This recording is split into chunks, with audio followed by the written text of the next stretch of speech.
ನಮಸ್ಕಾರ. ಪಾಕಶಾಸ್ತ್ರ ಚಾನಲ್ಗೆ ಸ್ವಾಗತ. ನಾನು ಸುರೇಖಾ ತಳವಾರ್.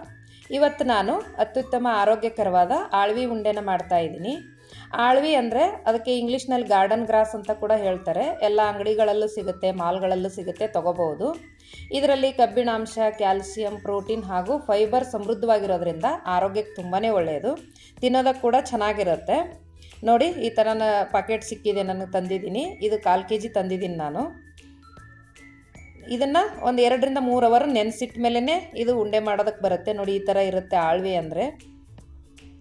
ಇದಕ್ಕೆ ನೀರು, ನಾವು ಆಳ್ವಿ ಎಷ್ಟು ತೊಗೊಂಡಿರ್ತೀವೋ ಅಷ್ಟು ನೀರನ್ನ ಹಾಕಿ ಇದು ನೆನೆಸಿಡಬೇಕು. ಇದು ಕೈ ಹಚ್ಚಬಾರ್ದು. ಕೈ ಹಚ್ಚಿದ್ರೆ ಕೈಗೆ ಅಂಟ್ಕೊಂಡ್ಬಿಡುತ್ತೆ. ಸ್ವಲ್ಪ ಅಂಟಂಟು ಇರುತ್ತೆ ಆಳ್ವಿ ಅಂದರೆ. ನೋಡಿ, ಈ ಥರ ನೆನೆಸ್ಬಿಟ್ಟು ಇದಕ್ಕೆ ಒಂದು ಪ್ಲೇಟ್ ಮುಚ್ಚಿ ಬಿಟ್ಬಿಡ್ಬೇಕು ಇದನ್ನು ನೆನೆಯೋದಕ್ಕೆ. ಈಗ ಅದು ನೆಂದಿದೆ.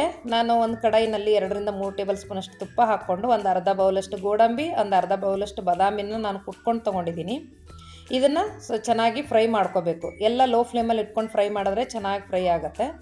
ನೋಡಿ, ಇದು ಸ್ವಲ್ಪ ಹೊತ್ತು ಫ್ರೈ ಆಗಿದೆ. ಒಂದು 2 ನಿಮಿಷ ನಾನು ಕಡಿಮೆ ಉರಿಯಲ್ಲಿ ಇಟ್ಕೊಂಡು ಫ್ರೈ ಮಾಡಿದ್ದೀನಿ. ಇದಕ್ಕೆ ಒಣಕೊಬ್ಬರಿ ತುರಿ ತೊಗೊಂಡಿದ್ದೀನಿ, 1 ಬೌಲಷ್ಟು.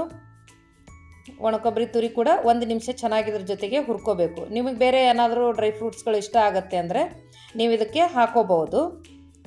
ಈ ಉಂಡೆ ಹೆರಿಗೆ ಆದವ್ರಿಗೆ ಕೂಡ ಕೊಡ್ತಾರೆ, ಮತ್ತು ಹೆಣ್ಮಕ್ಳು ದೊಡ್ಡವರಾದಾಗ ಅವ್ರಿಗೂ ಕೊಡ್ತಾರೆ. ದೊಡ್ಡವರಾದಾಗ ಸ್ವಲ್ಪ ಮೂಳೆಗಳು ಬೆಳೆಯೋ ವಯಸ್ಸು ಅಂತ ಈ ಥರದ ಆಳ್ವಿ ಉಂಡೆ, ಡ್ರೈ ಫ್ರೂಟ್ಸ್ ಎಲ್ಲ ಹಾಕ್ಕೊಟ್ರೆ ತುಂಬಾ ಒಳ್ಳೆಯದು. ಮತ್ತು ಆರೋಗ್ಯ ಸಮಸ್ಯೆ ಇದ್ದವ್ರು ಕೂಡ ತಿನ್ಬೋದು ಇದು. ನೋಡಿ, ನಾನೀಗ 1 ಬೌಲಷ್ಟು ಬೆಲ್ಲದ ಪುಡಿ ಮಾಡ್ಕೊಂಡು ಹಾಕ್ಕೊಂಡಿದ್ದೀನಿ. ಸ್ವಲ್ಪ ನೀರು ಹಾಕ್ಬಿಟ್ಟು ಇದು ಚೆನ್ನಾಗಿ ಗಟ್ಟಿ ಪಾಕ ಬರೋವರೆಗೂ ಚೆನ್ನಾಗಿ ಇದನ್ನು ಕುದಿಸ್ಕೋಬೇಕು. ನೋಡಿ, ಗಟ್ಟಿ ಪಾಕ ಅಂದರೆ ಈ ಥರ ನೊರೆ ಬುರುಗು ಈ ಥರ ಬರಬೇಕು. ಅಲ್ಲಿವರೆಗೂ ನಾವು ಇದನ್ನು ಚೆನ್ನಾಗಿ ಬೆಲ್ಲನ ಕರಗಿಸ್ಕೋಬೇಕು. ನೋಡಿ, ಮೇಲೆಲ್ಲ ನೊರೆ ಥರ ಇದೆಯಲ್ಲ, ಇಷ್ಟು ಆಗಿದ್ರೆ ಸಾಕು. ಇದಕ್ಕೆ ನಾವು ನೆನೆಸಿಟ್ಟಿರೋ ಆಳ್ವಿನ ಹಾಕ್ಕೋಬೇಕು.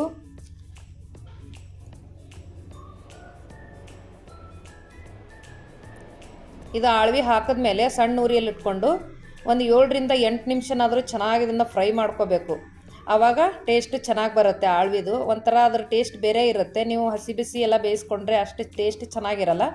ಇದು ಚೆನ್ನಾಗಿ ಇದನ್ನು ನೋಡಿ, ಬೆಲ್ಲದ ಪಾಕದಲ್ಲಿ ಹಾಕಿದಾಗ ಪೂರ್ತಿಯಾಗಿ ತೆಳುವಾಗುತ್ತೆ. ಇವಾಗ ಸಣ್ಣ ಉರಿಯಲ್ಲಿ ಇಟ್ಕೊಂಡು ಚೆನ್ನಾಗಿ ಇದನ್ನು ಫ್ರೈ ಮಾಡ್ಕೋಬೇಕು.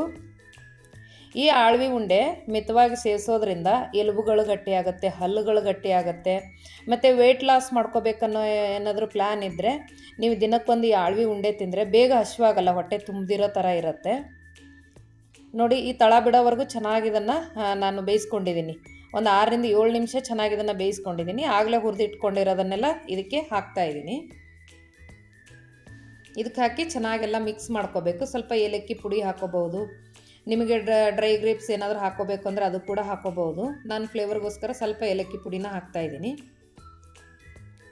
ಬೆಲ್ಲದಲ್ಲೇ ಮಾಡ್ಕೊಳ್ಳಿ, ತುಂಬ ಒಳ್ಳೆಯದು. ಬೆಲ್ಲ ಇಲ್ಲಾಂದರೆ ಸಕ್ಕರೆಯಲ್ಲಿ ಕೂಡ ಮಾಡ್ತಾರೆ. ಸಕ್ಕರೆಗಿಂತಲೂ ಆರೋಗ್ಯಕ್ಕೆ ಬೆಲ್ಲ ಒಳ್ಳೆಯದು. ಹಾಗಾಗಿ ಬೆಲ್ಲದಲ್ಲಿ ಮಾಡಿಕೊಂಡ್ರೂ ಕೂಡ ಟೇಸ್ಟ್ ಚೆನ್ನಾಗಿರುತ್ತೆ. ಇದು ತಣ್ಣಗಾಗೋದಕ್ಕೆ ಬಿಡ್ತಾಯಿದ್ದೀನಿ. ನೋಡಿ, ತಣ್ಣಗಾಗಿದೆ. ಕೈಗೆ ಸ್ವಲ್ಪ ತುಪ್ಪ ಸವರ್ಕೊಂಡು ನಿಮಗೆ ಯಾವ ಸೈಜಲ್ಲಿ ಬೇಕೋ ಉಂಡೆನ ಕಟ್ಕೋಬಹುದು. ನೋಡಿ, ನಾನೊಂದು ಮೀಡಿಯಮ್ ಸೈಜಲ್ಲಿ ಈ ಥರ ಉಂಡೆನ ಮಾಡ್ತಾಯಿದ್ದೀನಿ. ತುಂಬ ಚೆನ್ನಾಗಿ ಬರುತ್ತೆ ಉಂಡೆ. ನೀವು ತುಂಬ ದಿನ ಇಡೋದಾದರೆ ನೀವು ನೀರಲ್ಲೇ ಇದು ಮಾಡ್ಕೊಳ್ಳಿ, ನೆನೆಸಿಡಿ. ಇಲ್ಲಾಂದ್ರೆ ನೀವು ತುಂಬ ದಿನ ಇಡಲ್ಲ, ನಾವು ಬೇಗ ತಿಂದು ಖಾಲಿ ಮಾಡ್ತೀವಿ ಅಂದರೆ ಹಾಲಲ್ಲಿ ಕಲಿಸ್ಕೊಂಡ್ರೆ ಇನ್ನೂ ಟೇಸ್ಟ್ ಚೆನ್ನಾಗಿರುತ್ತೆ ಈ ಉಂಡೆದು. ನೋಡಿದ್ರಲ್ಲ ಆಳ್ವಿ ಉಂಡೆ ಯಾವ ಥರ ಮಾಡೋದು ಅಂತ. ನಿಮ್ಗೆ ಏನು ಅನಿಸುತ್ತೆ ಅಂತ ಕಮೆಂಟ್ ಮಾಡಿ, ಲೈಕ್ ಮಾಡಿ, ಶೇರ್ ಮಾಡಿ, ಸಬ್ಸ್ಕ್ರೈಬ್ ಮಾಡಿ.